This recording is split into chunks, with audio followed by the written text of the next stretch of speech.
terima kasih kerana masih lagi bersama dengan saya. Di dalam segmen ini, saya nak bawa anda untuk memahami bagaimana anda boleh membuat taksiran cukai anda sendiri. Selain itu, saya juga akan terangkan kepada anda kesan pentaksiran cukai dan juga pendapatan yang dikecualikan dari cukai. Malaysia mengamalkan sistem taksir sendiri yang mana pembayar cukai perlu mengisi sendiri borang percukaian masing-masing untuk taksiran. Untuk mentaksir pendapatan yang dikenakan cukai, pembayar cukai perlu mengisi borang nyata cukai pendapatan BNCP dan memfailkannya kepada lembaga hasil dalam negeri secara manual atau menerusi e-filing. Untuk mengisi BNCP, pembayar cukai perlu merujuk kepada borang EA dan borang EC yang disediakan oleh majikan untuk rujukan. Antara maklumat penting yang ada dalam borang EA dan EC ialah gaji tahunan, bonus dan allowance, caruman KWSP tahunan dan jumlah potongan cukai berjadual PCB. Selepas menentukan bahawa anda layak membayar cukai, anda perlu membuat pendaftaran fail cukai pendapatan melalui e-daftar, membuat taksiran cukai dengan mengisi borang nyata cukai pendapatan BNCP dan borang ini boleh diisi secara manual atau e-filing dan paling penting anda perlu melengkap dan menghantar borang berkenaan pada ataupun sebelum 30 April setiap tahun. Untuk mengelak sebarang masalah sekiranya anda diaudit, anda dinasihatkan untuk sentiasa menyimpan rekod dan dokumen berkaitan percukaian anda. Antara contoh yang perlu disimpan ialah seperti resit barangan yang mendapat pelepasan cukai. Selepas selesai menghantar borang berkenaan, pihak LHDN akan memaklumkan kepada anda jumlah cukai yang perlu dibayar.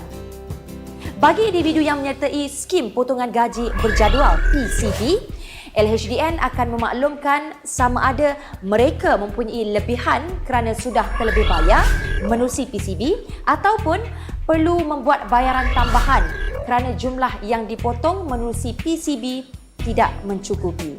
Jadi apa itu PCB? PCB ialah cukai yang dibayar oleh pembayar cukai setiap bulan menerusi potongan gaji kepada LHDN.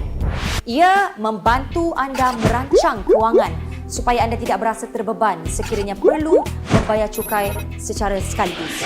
Oleh kerana jumlah PCB dibuat berdasarkan maklumat tertentu yang diperoleh daripada majikan, ia merupakan satu potongan kasar yang tidak membabitkan sebarang rebate, pelepasan ataupun pengecualian cukai. Ini merupakan sebab utama mengapa anda perlu mengisi borang BNCB untuk taksiran cukai.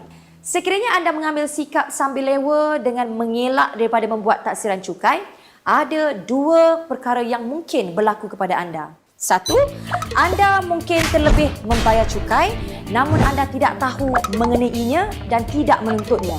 Dan ini merupakan satu kerugian kerana lebihan cukai merupakan satu aliran masuk wang tunai. Wang tunai ini boleh digunakan untuk melabur ataupun membeli barangan keperluan. Perkara kedua yang berlaku ialah anda mungkin terkurang membayar cukai dan ini menyebabkan anda berhutang dengan kerajaan tanpa anda sedari. Ini akan menyebabkan anda perlu membayar jumlah yang besar secara sekaligus apabila LHDN membuat audit ataupun apabila anda berhenti kerja atau bersara kelak. Jadi langkah terbaik dalam pengurusan cukai ialah memastikan anda membuat taksiran cukai setiap tahun sebagai sebahagian perancangan kewangan anda. Tahukah anda sekiranya dari tahun ke tahun anda terus tidak membuat taksiran cukai, anda akan menanggung kerugian lebih besar kerana jumlah PCB meningkat dari tahun bergantung kepada peningkatan pendapatan anda. Jadi cuba anda bayangkan berapa banyak kerugian yang anda tanggung sekiranya anda secara terus-menerus tidak membuat taksiran cukai. Bukankah ia satu kerugian? Jangan kerana anda berasakan membayar cukai adalah satu beban, anda mengenepikan kepentingannya dalam perancangan kewangan anda. Jadi, apabila anda mengisi borang BNCP, anda perlu memberi perhatian kepada mengurangkan kadar bayaran cukai pendapatan selepas semua pengiraan dibuat menerusi derma, hadiah dan juga zakat. Antara pendapatan yang mendapat pengecualian cukai ialah beasiswa, dividen, faedah, manfaat perubatan dan pendapatan pampasan. Antara dividen yang dikecualikan daripada cukai pendapatan ialah dividen yang diterima daripada saham amanah yang diluluskan Kementerian Kewangan seperti dividen amanah saham Bumiputera dan dividen daripada koperasi yang dibenarkan. Selain itu, faedah daripada wang yang didepositkan dalam agensi-agensi seperti lembaga tabung haji juga mendapat pengecualian cukai. Jadi, apabila membuat perancangan pelaburan, anda perlu mengutamakan pelaburan di mana pendapatan yang anda terima tidak dikenakan cukai seperti pelaburan dalam EFT. Macam mana? Sekarang anda dah tahu kan bagaimana untuk membuat taksiran cukai dan juga apakah kesan-kesan jika anda tidak membuat pentaksiran cukai.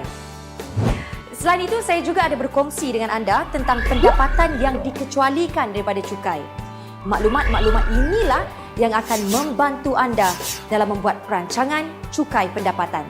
Baik, untuk segmen seterusnya, saya nak bawa anda memahami topik yang sangat menarik yang pasti ramai ingin tahu, iaitu pengecualian dan pelepasan cukai.